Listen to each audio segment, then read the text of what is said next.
This episode has been brought to you in part by the Israeli Music Prizes. Join them in celebrating artistic excellence at the AMP Gala Concert, live from Maison Symphonique in Montreal, happening October 20th at 7:30 p.m. Eastern. Orchestre Metropolitain will premiere award-winning music by laureates Aharon Harla, Iman Habibi, and Rita Ueda. Learn more at AsrieliFoundation.org/AMP.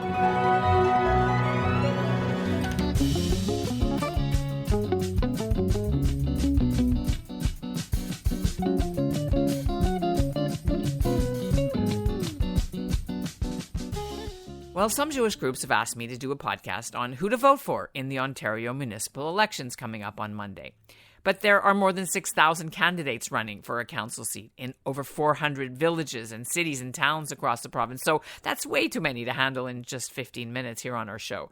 And then there are 37 school boards, so it's impossible. But the CJN's Josh Lieblein has done profiles of some of the key Jewish candidates, and his doorstep postings columns are on the CJN website, so you can check those out.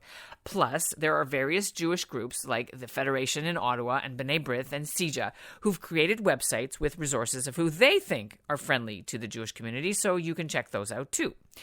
On today's show, I want to introduce you to one man who's waging his own battle to make sure voters know who he thinks they should and shouldn't vote for. He's Michael Teper. He calls himself an enemy of anti-Semitism and a big fan of open government. In his private life, he's a tax expert with a big Toronto accounting firm. But in his spare time, he uses his particular set of skills as both an accountant and a lawyer, just like that famous line that the actor Liam Neeson always uses in his Taken films.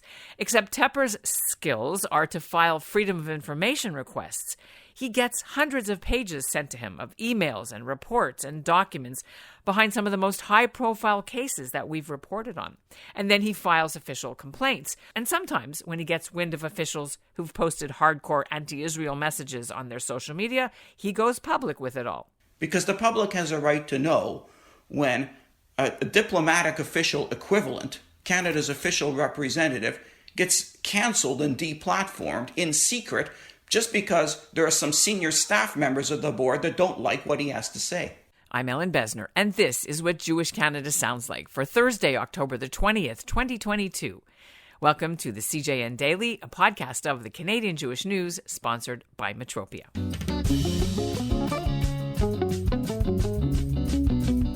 Michael Teper isn't running himself in the municipal elections, but he has registered as a third-party advertiser for Toronto and Newmarket.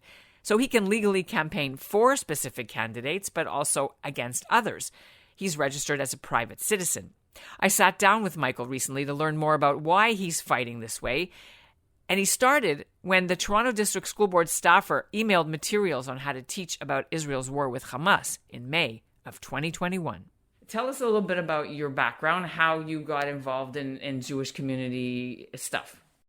My background is actually pretty humble. I'm just a fellow living in Toronto. I go to the larger congregation from every now and then.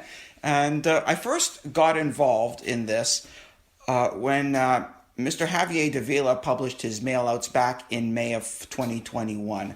I realized that something was amiss, and I got a copy of the mailouts through putting out a request on Facebook, got to read them, and I just fell off my chair, literally. I could not believe what I had seen at the back of the mailouts. There were links to terrorist propaganda libraries and a pamphlet that said that suicide bombing was legitimate. I just couldn't believe what I was seeing. So I got very angry and kind of scared, and I immediately fired off a complaint to the College of Teachers. And I also called up B'nai B'rith. They were the first people I thought of, and I worked with them a little bit at the time. And the complaint against Mr. Davila is actually still pending. And from then on, I realized that this is a little bit like a game of whack-a-mole at the exhibition, where you see a particular incident, you respond, and then somewhere else in Ontario it pops up again. And we just keep playing this game of responding to incidents, and there doesn't seem to be anything systematic about how we can keep the Jewish people from being constantly victimized. So Your background, though, is in law. Yes, I do have a background in law. I'm a non-practicing lawyer. I'm also a certified public accountant from the state of Illinois. I do that kind of work for a living, but I've never been practicing law. But you know how to use legal and administrative systems in order to get information, which is a really good skill. Enter the school board issue in Ottawa.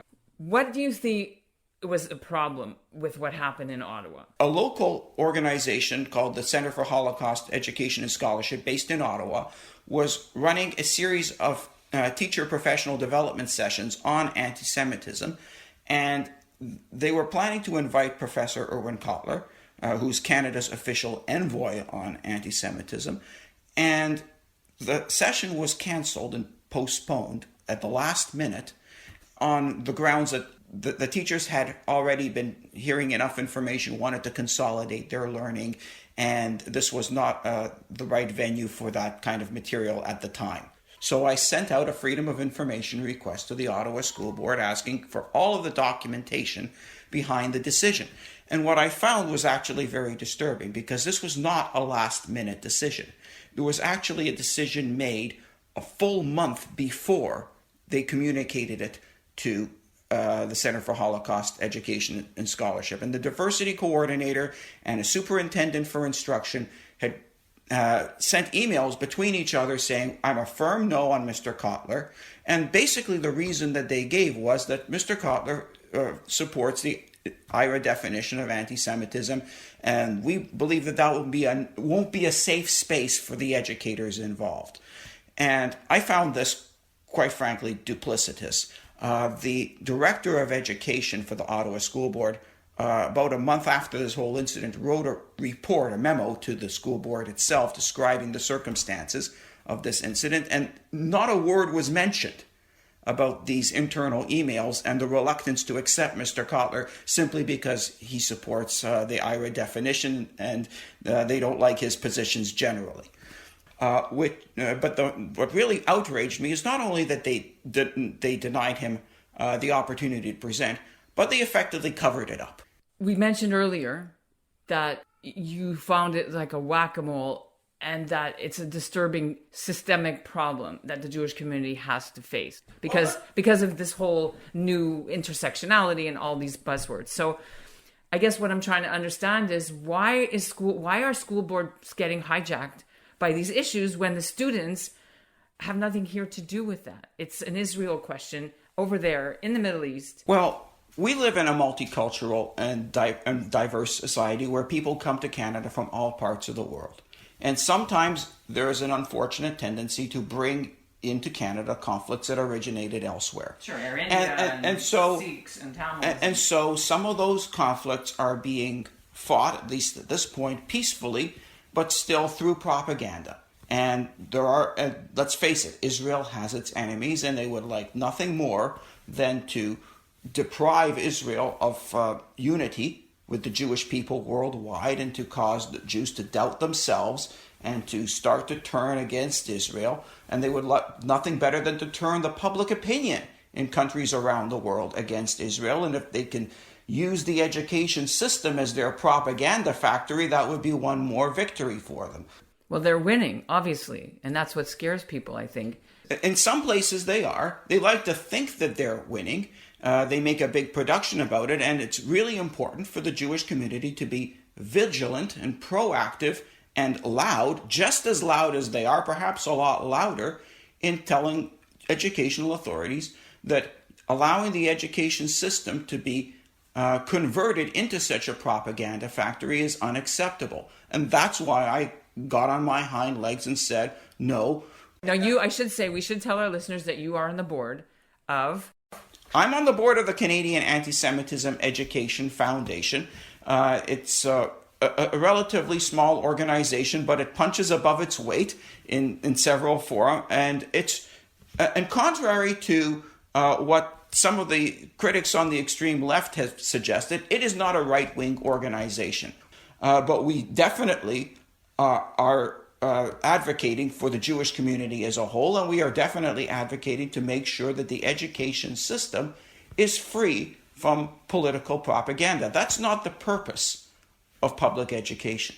You're running, of course, we should say. No, I'm not actually I'm not a candidate. I'm a third-party advertiser. Sorry, I thought you were running. No, I wasn't. No, I'm maintaining a campaign as a third-party advertiser. What does that mean? Under Ontario's municipal elections law, it's illegal for you or me to spend even $1 to support or oppose a candidate for public office without registering as a third-party advertiser. So I've registered in the city of Toronto, I've registered in the town of Newmarket, I might register in other jurisdictions, which allows me to identify by name certain candidates that I believe are worthy of support or opposition and actually spend money of my own to support or oppose them, independent of their own campaigns. I could donate to their campaigns within the donation limits, so can you, so can anyone else. The difference is that if you want to make your own personal views known to the public, your own ads, your own either electronically or through on-the-ground election signs, you need to advertise as a third-party advertiser. I know that. I didn't think people... So you're basically going to do that. What's your next steps, or what are your next campaigns? What should we expect to hear? My next campaigns are both in my own writing. Alexander Brown is the chair of the Toronto School Board. He was one of 7 trustees who voted to censure Alexandra Loka unsuccessfully for denouncing the Villa materials. I think that Alexander Brown deserves an accountability for that decision, along with some of the other trustees. I'm also very concerned about a trustee that's running in the town of Newmarket for the York region, and her name is Shamila Shakil, and she's also a very close friend of Mr. Davila and has a pretty poisonous social media history that she's now keeping hidden from the public. And her views were so extreme at the time that the Liberals dumped her as a candidate back in January. Then she ran off to the NDP and tried to join the NDP campaign in Newmarket, and she became the campaign manager for all of 2 days before the NDP threw her out as well. And this is anti-Jewish or anti-Israel? This was anti-Israel. Okay. This was I wouldn't say a word about anything beyond that. But they were very extreme anti-Israel views, so much so that the Liberals couldn't tolerate it, and even the NDP couldn't tolerate it. And now she's trying to cover it up. But I'm not going to let her get away with that.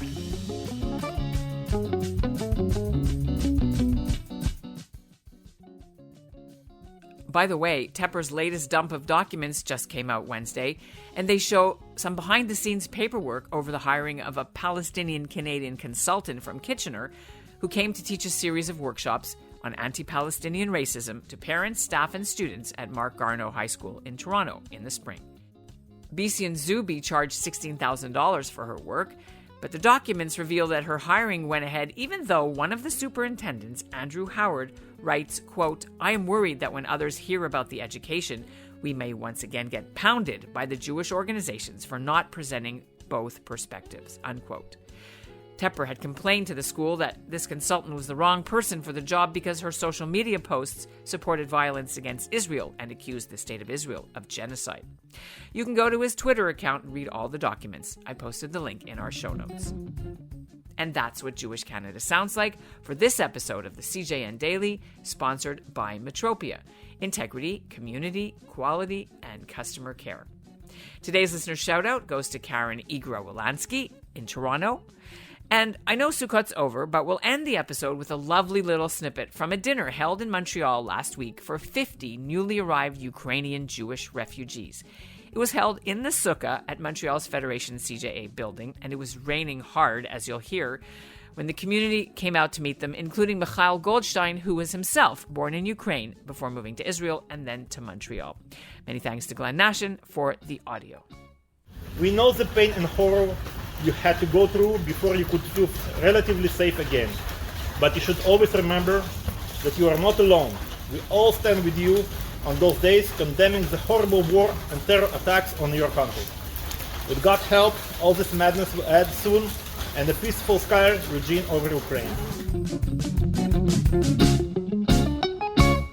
Join author Karen Levine in marking the 20th anniversary of the extraordinary true story behind her beloved children's book, Hannah's Suitcase. You'll hear how the curator of a small Holocaust museum in Japan wound up on an incredible global journey, searching for a young girl named Hannah Brady. Sunday, October 30th at 2 p.m. at Beth Emmet Synagogue in Toronto. To learn more and register for free, visit beby.org/event/OCT30.